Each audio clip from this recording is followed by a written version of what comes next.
Hello, good morning students. Welcome BCom Sem 3. Namaste Shivsha, College of Commerce, Management, Computer Education and managed by Jain Citizen Education Society, Vadwan. Last lecture માં આપણે valuation of goodwill નો sum number 35 and sum number 36 કર્યા હતા. આજે આપણે નવું chapter start કરી છીએ. સાવ ઇઝી ચેપ્ટર છે. ગુડવિલ ના 5 સ્ટેપ હતા એ સિમિલર આવે છે, બાકી એડિશનલ છે. સાવ ઇઝી ચેપ્ટર છે. પ્લીઝ ફૂલ વિડિયો જોજો, મારી તમને રિક્વેસ્ટ છે. અને કાંઈ પણ ડાઉટ હોય તો પૂછજો.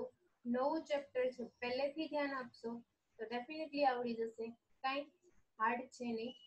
ચેપ્ટર નંબર 4 જેવી રીતે આપણે કર્યું વેલ્યુએશન ઓફ ગુડવિલ, સિમિલર એવી જ રીતે છે વેલ્યુએશન ઓફ શેર. શેરનું મૂલ્યાંકન તમે કેવી રીતે કરો છો. આગળ આપણે જોયું પાઘડીનું મૂલ્યાંકન કેવી રીતે કરીએ છીએ. સાવ ઇઝી ચેપ્ટર છે. પ્લીઝ ધ્યાનથી જોજો. ફૂલ વિડિયો જોવા મારી તમને રિક્વેસ્ટ છે.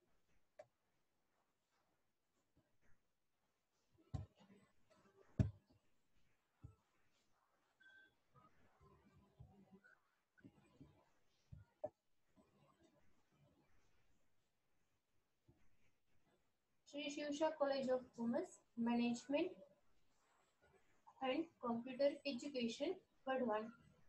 SYBCom Semester 3. Welcome students. Accounting 3. Chapter number 4. Valuation of share.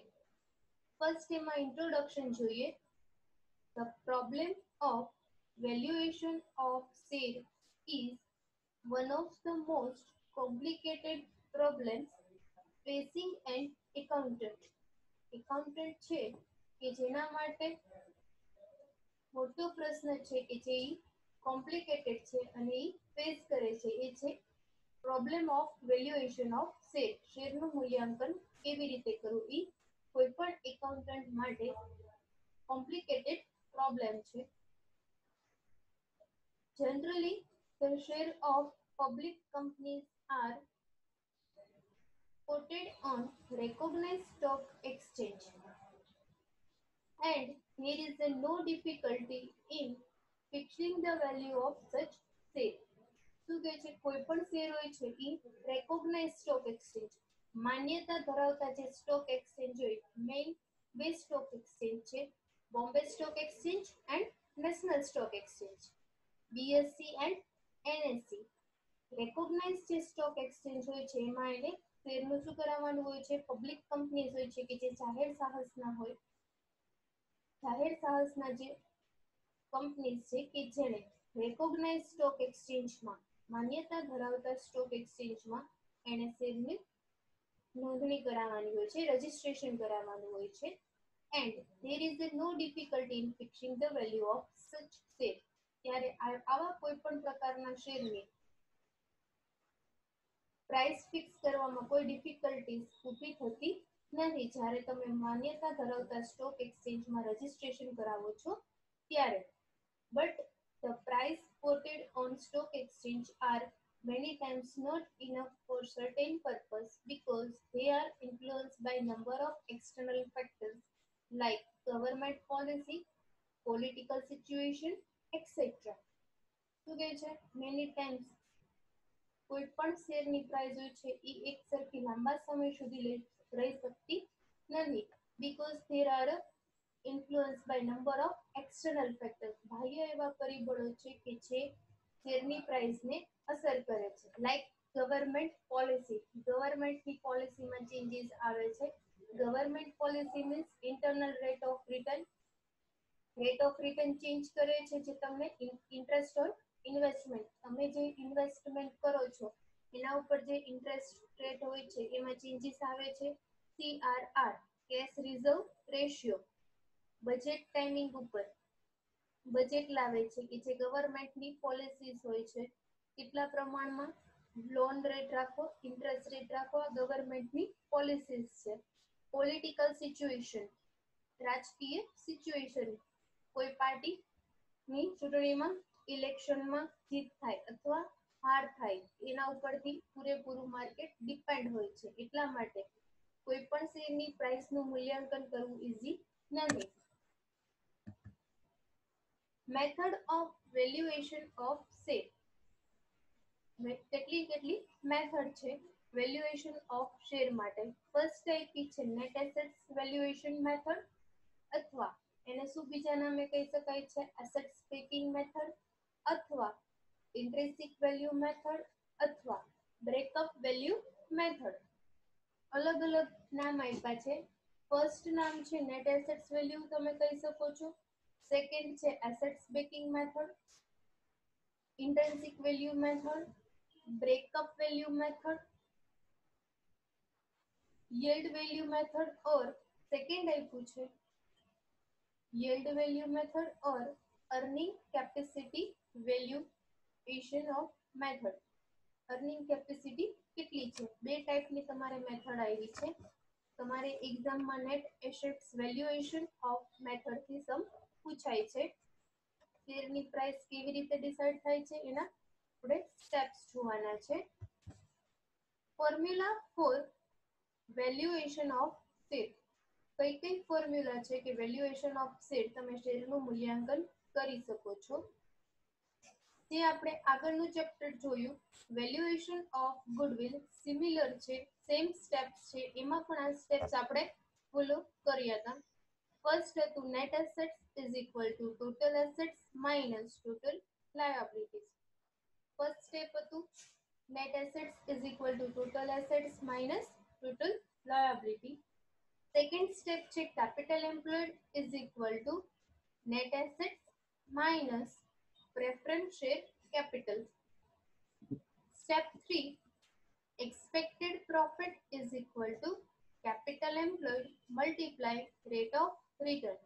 આ સ્ટેપ્સ ગુડવિલ માં પણ સિમિલર હતા, આમાં કઈ પણ ચેન્જીસ છે નહીં. First, second and third. Next માં જોઈએ એના પછી આવે છે પ્રોફિટ, જે આપણને વેટેજ એવરેજ આપણે ફાઇન્ડ કરતા હતા. Profit minus interest on investment. Investment ઉપર તમને ઇન્ટરેસ્ટ કેટલું મળે છે એ પ્રોફિટ માંથી માઇનસ થશે. પછી જે પ્રોફિટ મળે છે એને કહેવાય છે પ્રોફિટ બિફોર ટેક્સ.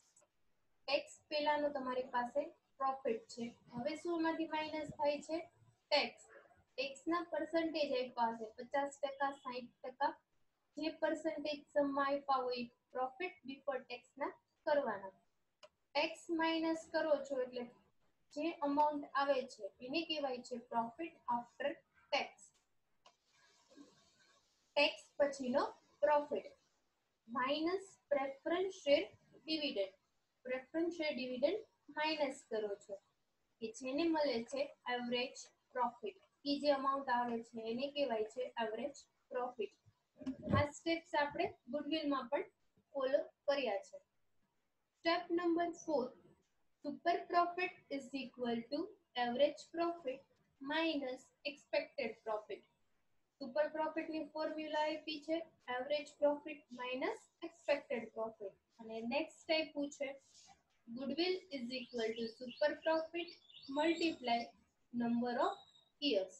ગુડવિલ કેવી રીતે મળે છે? Super profit multiply number of years. કેટલા વર્ષની તમને ગુડવિલ કીધું છે.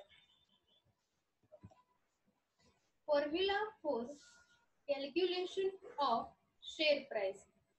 આટલા સ્ટેપ 5 સ્ટેપ આપણે ગુડવિલમાં જોયા હતા, એ તો ફોલો કરવાના જ છે. એના પછીના નેક્સ્ટ સ્ટેપ છે કે જે હવે વેલ્યુએશન ઓફ શેર પ્રાઇસના સ્ટાર્ટ થાય છે. અત્યાર સુધી આપણે સ્ટેપ્સ જોયા નહોતા. હવે આપણે જોઈએ છીએ formula for calculation of share price. Share price find કરવા માટેના આપ્યા છે. ફર્સ્ટ ટાઈપ પૂછે કેપિટલ એમ્પ્લોયડ, જે આપણને આગળના સ્ટેપ નંબર 2 માં મળ્યું છે, પ્લસ નોન ટ્રેડિંગ ઇન્વેસ્ટમેન્ટ. એમાં શું એડ થશે? Non trading investment plus goodwill, જે તમને સ્ટેપ નંબર 5 માં મળી છે. નવી ગુડવિલ બુકમાં જે આપી હોય છે એ ઓલ્ડ ગુડવિલ હોય છે, એ આપણે કન્સિડર કરવાની હોતી નથી. નવી ગુડવિલ જે આપણે સ્ટેપ નંબર 5 બનાવ્યું છે લાસ્ટમાં આપણને મળે છે goodwill is equal to super profit multiply number of years. Step છે એ સ્ટેપમાં જે આપણને ગુડવિલ મળે છે એ નવી વેલ્યુ તમારે અહીંયા લખવાની છે plus unpaid call. Unpaid call એટલે કે 100 રૂપિયાનો એક શેર હોય અને 80 રૂપિયા પેડ કરેલા છે, 20 રૂપિયા મંગાવવાના બાકી છે. મંગાવવાના બાકી હોય તે કોલ ઓન શેર, જેને આપણે કહીએ છીએ શેર ઉપર બાકી હપ્તો. 20 રૂપિયા બાકી છે કે જે શું બને છે unpaid call. Unpaid call always number of share જે હોય એની સાથે મલ્ટીપ્લાય કરો એટલે તમને અનપેડ કોલની અમાઉન્ટ મળે છે. ફોર એક્ઝામ્પલ, અનપેડ કોલ કેવી રીતે આવે છે? 10,000 નંબર ઓફ શેર છે, each of ₹100, એક શેરની પ્રાઇસ છે 100 રૂપિયા, નંબર ઓફ શેર છે 10,000. 80 પેડ અપ, 20 અનપેડ. 100 રૂપિયાના શેરમાં એ શું કે છે 80 રૂપિયા ફુલ્લી પેડ અપ છે, તો 20 રૂપિયા અનપેડ છે. 10,000 નંબર ઓફ શેર છે તો 10,000 મલ્ટીપ્લાય 20, તો શું મળે છે અનપેડ કોલની અમાઉન્ટ તમને મળી જાય છે 2 લાખ રૂપિયા. ટોટલ બધું એડ કરો છો, capital employed plus non trading investment plus goodwill અને પ્લસ અનપેડ કોલ. ટોટલ કરો કે જેને કહેવાય છે net assets for equity share holder. Net assets કેવી આવે છે ઇક્વિટી શેર હોલ્ડર માટેની.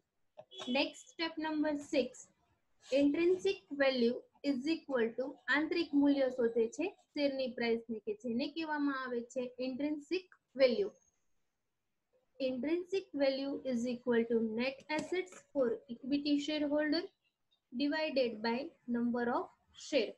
Net assets for equity shareholder માટે તમને અહીંયા ટોટલ જે મળ્યો છે અનપેડ કોલ સુધીનો, એને આપણે શું કીધું છે net assets for equity shareholder divided by number of share. number of share કેટલા છે? number of share 10,000 હોય તો divided by 10,000. Total share capital લેવાની નથી. એના પછી સેમ સ્ટેપ આવે છે, આગળ આપણે કર્યું હતું એ જ, average profit minus tax. Average પ્રોફિટમાંથી ટેક્સના જેટલા પર્સન્ટેજ હોય છે એ તમે માઇનસ કરો છો, એટલે પછી મળે છે તમને profit after tax minus preference dividend. Preference શેરનું જે ડિવિડન્ડ આવે છે એ તમે માઇનસ કરો છો, કે જે તમને ટોટલ અમાઉન્ટ મળે છે. એવરેજ પ્રોફિટમાંથી ટેક્સ માઇનસ કરો છો અને પ્રેફરન્સ ડિવિડન્ડ માઇનસ કરો છો, જેને કહેવામાં આવે છે પ્રોફિટ ફોર શેર હોલ્ડર. જે પ્રોફિટ છે એ શેર હોલ્ડર માટેનો છે. Step number 2, rate of dividend. કેટલા ટકા તમે રેટ આપો છો ડિવિડન્ડ ઉપર? Rate of dividend is equal to profit for equity share holder multiply 100 divided by equity share capital. Formula છે ફિક્સ છે. શું આપે છે? રેટ ઓફ ડિવિડન્ડમાં profit for equity share holder આપણને જે મળ્યો છે એ શેર હોલ્ડર માટે multiply by 100 divided by total equity share capital. Number of share લેવાના નથી, total number of equity share લેવાના છે. એના પછી આપે છે step number 8, market value is equal to rate of dividend multiply paid up value divided by expected rate. શું કે છે? માર્કેટ વેલ્યુ કેવી રીતે મળે છે? Rate of dividend. Rate of ડિવિડન્ડમાં 20 આવે છે, આન્સર 20%. તો rate of dividend 20 multiply paid up value આપી છે તમને 80. 100 રૂપિયાના શેરમાં 80 રૂપિયા પેડ અપ છે, તો એ પેડ અપ વેલ્યુ કહેવાય છે, 20 પેડ અપ નથી.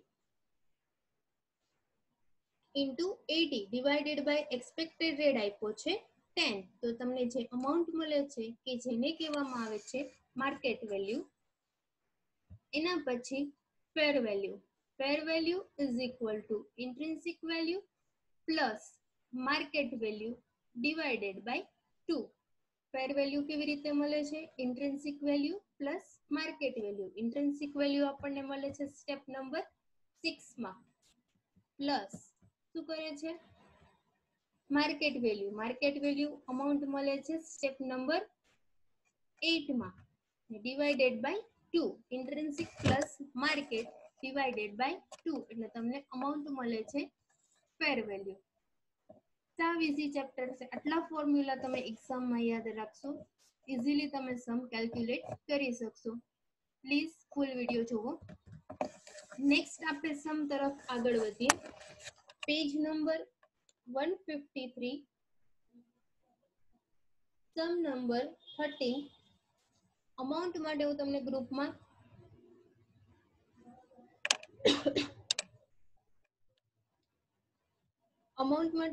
લોકોને ગ્રુપમાં પીડીએફ મોકલી આપીશ. અમાઉન્ટ તમે ગ્રુપમાં જોઈ લેજો. એક વખત અમાઉન્ટ અત્યારે હું રીડ કરું છું, કેરફુલી તમે સાંભળજો, પછી આપણે આન્સર તરફ આગળ વધીએ. The following is the balance sheet of Bhabutiya Limited as on 31st March 2012.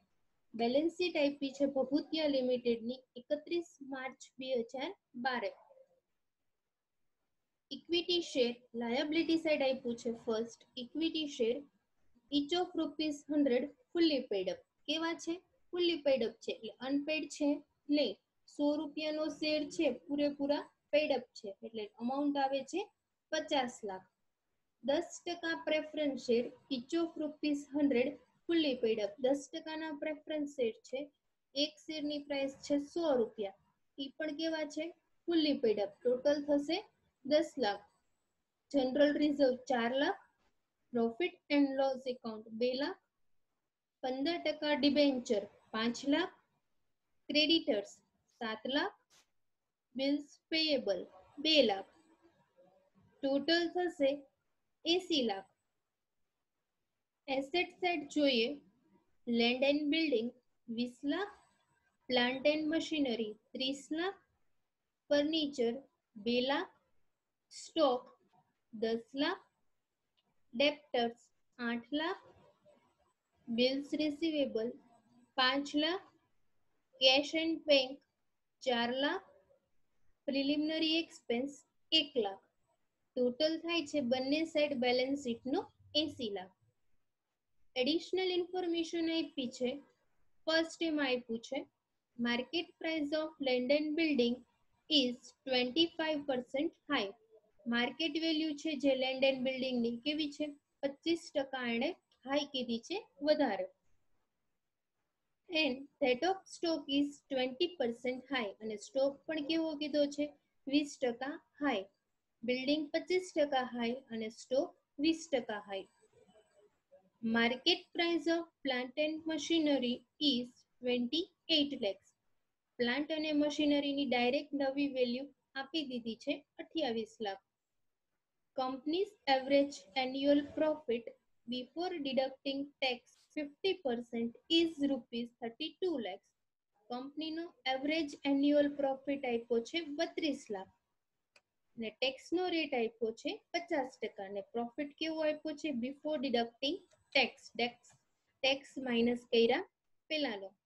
The expected rate of return on capital employed in this type of business is considered to be 15%. Expected rate of return કેટલો છે capital employed ઉપર? 15%. The value of goodwill of the company has been ascertained at 2 years purchase of super profit method. Goodwill છે કે જે તમારે 2 વર્ષની super profit મેથડે find કરવાની છે. From the above particulars the fair value of equity share of the company. Equity શેરની fair value તમારે find કરવાની છે. ફેર વેલ્યુ ફાઇન્ડ એટલે લાસ્ટ સ્ટેપ કરવાનું છે તમારે, એટલા માટે બધા સ્ટેપ શેરના ફોલો કરવા પડશે. જેવી રીતે આપણે ગુડવિલમાં ફાઇન્ડ કર્યું હતું, ફર્સ્ટ સમમાં તમારે એડિશનલ ઇન્ફોર્મેશનમાં જોવાનું કે ગુડવિલની નવી વેલ્યુ આપી છે કે નથી આપી. જો ગુડવિલની નવી વેલ્યુ આપી દીધી હોય એડિશનલ ઇન્ફોર્મેશનમાં, તો તમારે લોકોને ગુડવિલના 5 સ્ટેપ કરવાની કંઈ જરૂર છે નહીં. તો ગુડવિલના 5 સ્ટેપ ડાયરેક્ટ તમારે કટ થઈ જશે. ડાયરેક્ટ તમારે કેલ્ક્યુલેશન ઓફ શેર પ્રાઇસથી સમ સ્ટાર્ટ કરવાનો રહે છે. આમાં જો તમને ગુડવિલની કંઈ ઇન્ફોર્મેશન આપી નથી, એટલા માટે તમારે ગુડવિલ ફાઇન્ડ કરવી જરૂરી છે. ગુડવિલ ફાઇન્ડ કરવા માટે ગુડવિલના 5 સ્ટેપ કરવા પણ કમ્પલસરી છે. નવી વેલ્યુ ગુડવિલની આપી નથી. ફર્સ્ટ આપણે આન્સર તરફ જઈએ. Step number first, net assets is equal to total assets minus total liability. Total assets minus total liability. એક સાઈડ આપણે બનાવીએ છીએ ટોટલ એસેટ્સ અને બીજી સાઈડ આપણે બનાવીએ છીએ ટોટલ લાયબિલિટી. ફર્સ્ટ એડિશનલ ઇન્ફોર્મેશનમાં આપણને કીધું છે કોઈ પણ સમ સ્ટાર્ટ કરો છો ત્યારે તમારે એડિશનલ ઇન્ફોર્મેશનને પહેલા ધ્યાનમાં લેવાની છે. Market price of land and building is 25% high. 25% તમને વધારે કીધી છે. લેન્ડ એન્ડ બિલ્ડિંગ આપ્યું છે 20 લાખ. 20 લાખના 25% તમે હાઈ કરો એટલે તમને અમાઉન્ટ મળે 20 લાખ પ્લસ 25% એટલે અમાઉન્ટ મળે છે લેન્ડ એન્ડ બિલ્ડિંગની 25 લાખ. એના પછી પ્લાન્ટ એન્ડ મશીનરી નવી વેલ્યુ ડાયરેક્ટ તમને આપી દીધી છે 28 લાખ. એડિશનલ ઇન્ફોર્મેશનમાં એ જ વેલ્યુ તમે લો છો 28 લાખ પ્લાન્ટ એન્ડ મશીનરી. પછી કીધું છે ફર્નિચર કે જે આપણે ઓલ્ડ વેલ્યુ લઈએ છીએ 2 લાખ. ફર્નિચરમાં કઈ કીધું નથી એટલા માટે આપણે બુક વેલ્યુ લઈએ છીએ ફર્નિચરની 2 લાખ. સ્ટોક શું કીધું તો એમાં 20% હાઈ. અંદર સ્ટોકની વેલ્યુ આપી છે 10 લાખ. 20% હાઈ એટલે કેટલો થશે 10 લાખ પ્લસ 2 લાખ એટલે ટોટલ સ્ટોક થશે તમને 20% વધારે એટલે 12 લાખ. ડેપ્ટર્સ 8 લાખ બુક વેલ્યુના. બિલ્સ રિસીવેબલ 5 લાખ બુક વેલ્યુના. Cash and bank 4 lakh book value લીધી છે. પ્રિલિમિનરી એક્સપેન્સ આપ્યા છે જે કંપનીની શું છે ફિક્ટિટિયસ એસેટ્સ છે એટલા માટે પ્રિલિમિનરી એક્સપેન્સ ક્યાંય પણ કન્સિડર થશે નહીં. ટોટલ થશે 84 લાખ. ટોટલ એસેટ્સમાં ટોટલ થયો તમને ટોટલ એસેટ્સનો 84 lakhs. લાયબિલિટી સાઈડ જોઈએ. ઇક્વિટી શેર નો આવે, પ્રેફરન્સ શેર નો આવે, જનરલ રિઝર્વ નો આવે, પ્રોફિટ એન્ડ લોસ એકાઉન્ટ નો આવે.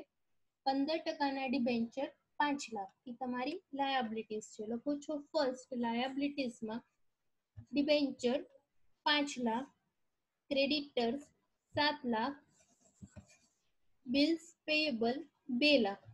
3 જ લાયબિલિટી છે. ટોટલ કરો છો એટલે તમને મળે છે 14 lakh.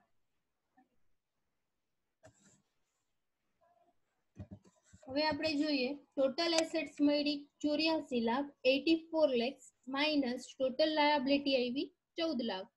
84 lakhs minus 14 lakhs is equal to net assets મળે છે 70 lakhs 70 lakh. Step number first complete. Next step તરફ આપણે જઈએ. Capital employed is equal to net assets minus preference share capital. Net assets મળી તમને સ્ટેપ નંબર ફર્સ્ટમાં 70 lakh minus preference share capital liability side આપ્યા છે 10 લાખ. 70 લાખ માઇનસ 10 લાખ એટલે અમાઉન્ટ મળે છે તમને capital employed 60 lakh. Step number 3 expected profit is equal to capital employed multiply rate of return. Capital employed આવ્યું છે તમારે સ્ટેપ નંબર સેકન્ડનું 60 લાખ અને એક્સપેક્ટેડ રેટ ઓફ રિટર્ન બુકમાં એડિશનલ ઇન્ફોર્મેશનમાં પોઈન્ટ નંબર 4 માં આપ્યું છે 15%. 60 લાખના 15% તમે કરો છો અમાઉન્ટ મળે છે તમને 9 લાખ. હવે શું આવે છે પ્રોફિટ. પ્રોફિટ ટોટલ આપી દીધેલો છે પોઈન્ટ નંબર 3 માં એડિશનલ ઇન્ફોર્મેશનમાં આપ્યો છે 32 લાખ. 32 લાખ માઇનસ interest on investment. Interest on ઇન્વેસ્ટમેન્ટમાં ઇન્વેસ્ટમેન્ટ કોઈ પણ ટાઈપ્સના એસેટ સાઈડ આપ્યા નથી એટલા માટે અહીંયા ઇન્વેસ્ટમેન્ટ ટ્રેડિંગ કે નોન ટ્રેડિંગ ઇન્વેસ્ટમેન્ટ આપ્યા નથી એટલા માટે આવે છે ડેશ. એના ઉપર ઇન્ટરેસ્ટ કાઉન્ટ થશે નહીં એટલે ડેશ છે કે ઇન્વેસ્ટમેન્ટ છે નહીં. 32 લાખ માઇનસ ડેશ એટલે તમને PBT profit before tax amount મળે છે 32 લાખ. એના પછી આવે છે આપણા ફોર્મેટ વાઇઝ, એમાંથી શું માઇનસ કરો છો તમે? ટેક્સ 50%. એને રેટ આપી દીધેલો છે, જો રેટ નું આપ્યું હોય તો તમારે ટેક્સ ડેશ કરી દેવાનું. રેટ આપ્યો છે 50%, 32 લાખના 50% અમાઉન્ટ આવે છે 16 લાખ. 32 લાખ માઇનસ 16 લાખ એટલે તમને મળે છે profit after tax 16 lakh minus preference share dividend PAT એટલે profit after tax. Preference share dividend માટે ટોટલ પ્રેફરન્સ શેર કેપિટલ આપી છે 10 લાખ, એના 10%, 10 લાખના 10% 1 લાખ. 16 લાખ માઇનસ 1 લાખ એટલે તમને એવરેજ પ્રોફિટ મળે છે 15 lakh. Super profit is equal two net super profit is equal to average profit minus expected profit. Super profit આવ્યું છે તમારે,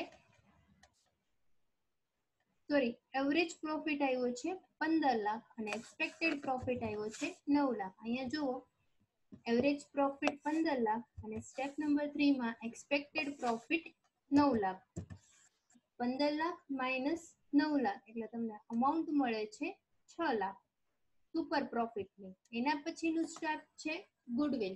goodwill is equal to super profit multiply number of years. Super profit આવ્યો છે 6 lakh multiply number of years. Number of years કેટલા આવશે? 2. 2 વર્ષની એને goodwill find કરવાની આપણને પોઈન્ટ નંબર 5 માં એડિશનલ ઇન્ફોર્મેશનમાં કીધેલું છે.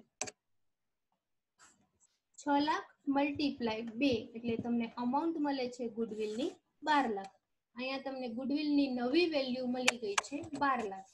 આ સ્ટેપ અત્યાર સુધી આપણે જે કર્યા એ કોમન હતા ગુડવિલના. હવે જે આગળ સ્ટાર્ટ થાય છે એ ઇમ્પોર્ટન્ટ છે, એ આપણે જોયું નથી. હવે ફર્સ્ટ એ સમજીએ હવે શું કરવાનું છે. અહીંયા સુધી તમને ખબર હતી કે કેવી રીતે તમે ગુડવિલ ફાઇન્ડ કરો છો.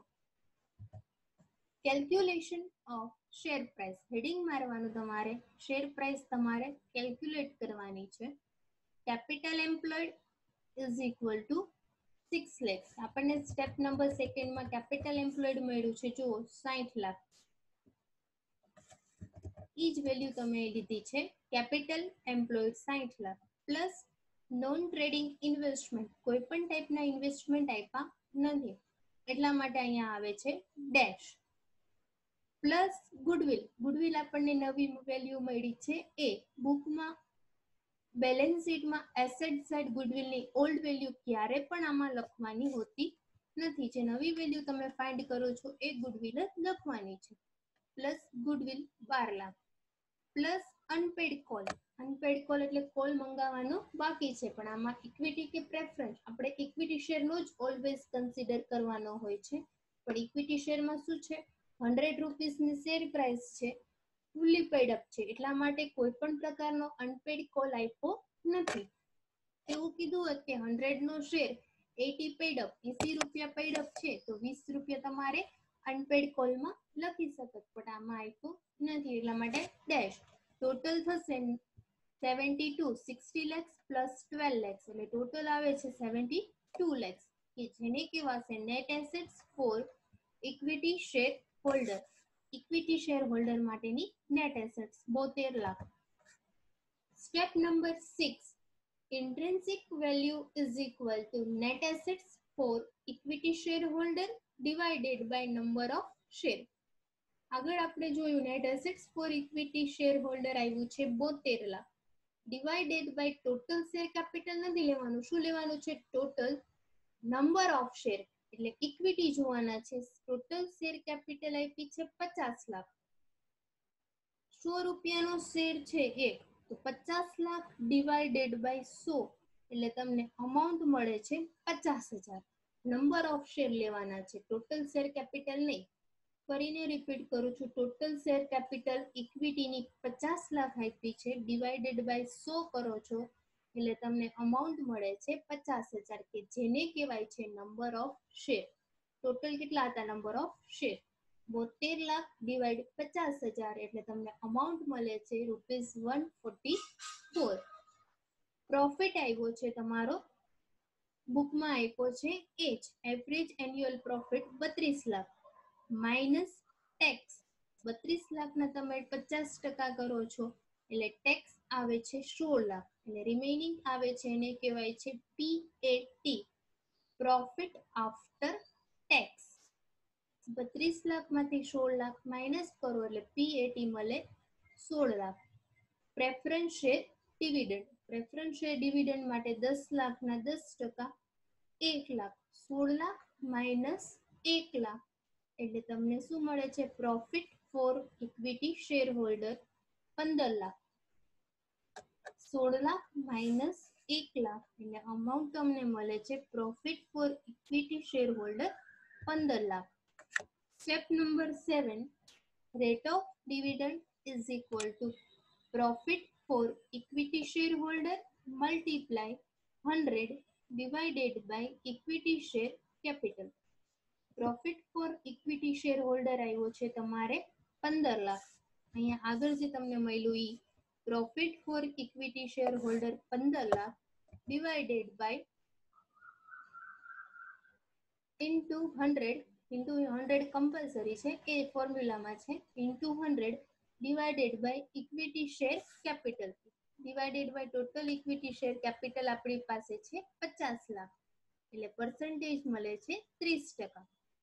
Step number 8 market value is equal to rate of dividend multiply paid up value divided by expected rate of return rate of dividend અત્યારે તમને મળ્યું છે 30 સ્ટેપ નંબર 7 નું 30 મલ્ટીપ્લાય પેડ અપ વેલ્યુ એટલે ઇક્વિટીમાં એક શેરની price છે 100 રૂપિયા એટલે ઇક્વિટી જ કન્સિડર કરવાનું પ્રેફરન્સ શેર કન્સિડર કરવાના હોતા નથી એટલે multiply by 100 paid up value આપી છે જો અહીંયા એમ કીધું પેડ અપ વેલ્યુ 80 છે તો અહીંયા તમે કેટલા લે 80 રૂપિયા 30 multiply 100 divided by expected rate of return 15% જે આપણને પોઈન્ટ નંબર 4 માં આપણે આગળ પણ લીધો તો એ જ ગુડવિલના સ્ટેકમાં એક્સપેક્ટેડ પ્રોફિટનો રેટ જે આપ્યો તો એ ડિવાઇડેડ બાય 15 એટલે તમને અમાઉન્ટ મળે છે 200 રૂપીસ માર્કેટ વેલ્યુ આવે છે શેરની 200 રૂપિયા એના પછીનું નેક્સ્ટ સ્ટેપ છે